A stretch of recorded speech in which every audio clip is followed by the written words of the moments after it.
I was walking on the road, and I remember this guy. He was much older. I was around 13 years old at the time, and the guy was around 25 or 26 years old. And he came over to me and he said, you know, "How you look like a woman, so."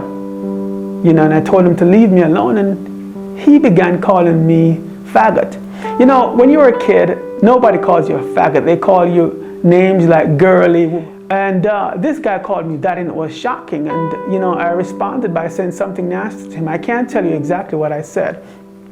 But all I know is that he took his knife out and he flashed the knife, and he left me a permanent scar on my face. In Jamaica, it's not difficult to brand people. Yeah? If they see any single male who does not visibly have any girlfriend, no string of women that come to visit them, then you know, they are immediately branded. So they obviously branded me and wanted to get me out. And as I heard it, that they were coming to burn down the house that I lived in. So that was the straw that broke the camel's back. I said there was nowhere in Jamaica that I could be safe. So the only option left for me was to leave.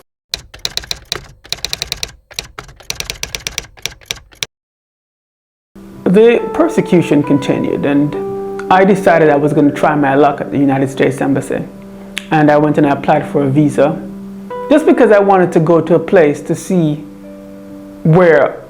what freedom could look like.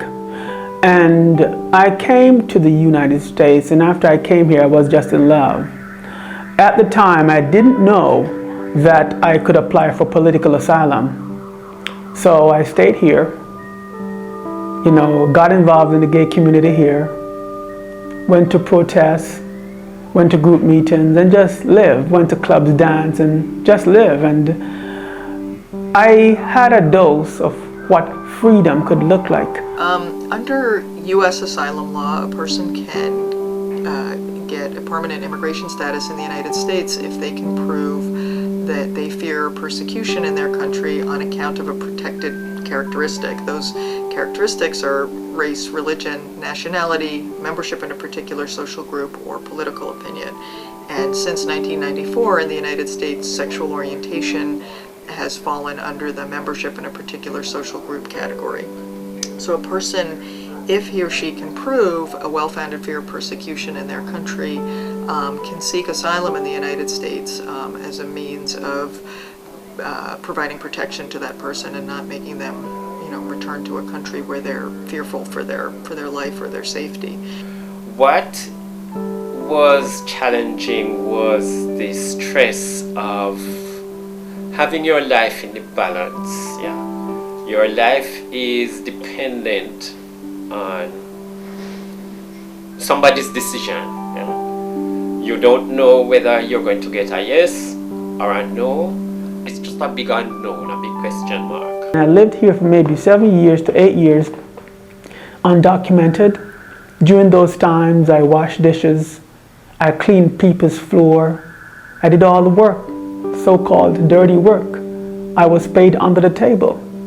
And throughout the whole process, I was always afraid of being discovered and going back home. After 8 years, I began to inquire and discovered that I might be eligible for political asylum. There was a problem, however. When you want to get political asylum, you have to apply within the 1 year filing deadline. I was 8 years outside of the filing deadline. The risk of that is that high risk. You are not going to get political asylum, and you're going to be deported. And I took the risk, and I got political asylum in December 2009.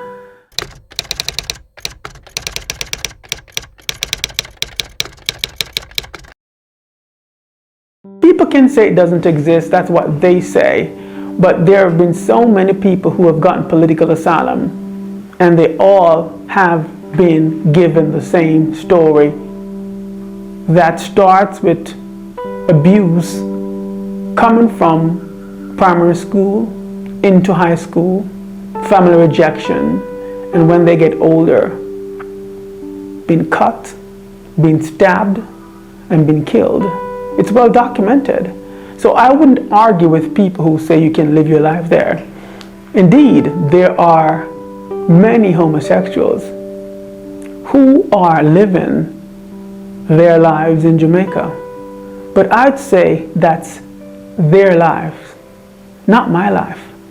The life I am living now, which is the life that I wanted, is a life that fully embodies freedom. I know what freedom is. And for the remainder of my life, I want to discover what it could become, how wider it can grow.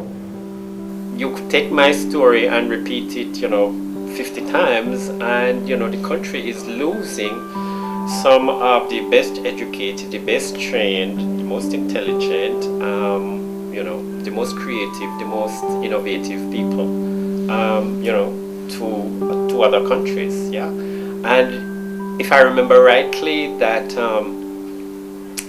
Jamaica has the third highest number of asylees, based on sexual orientation to the US. So I think that says a lot.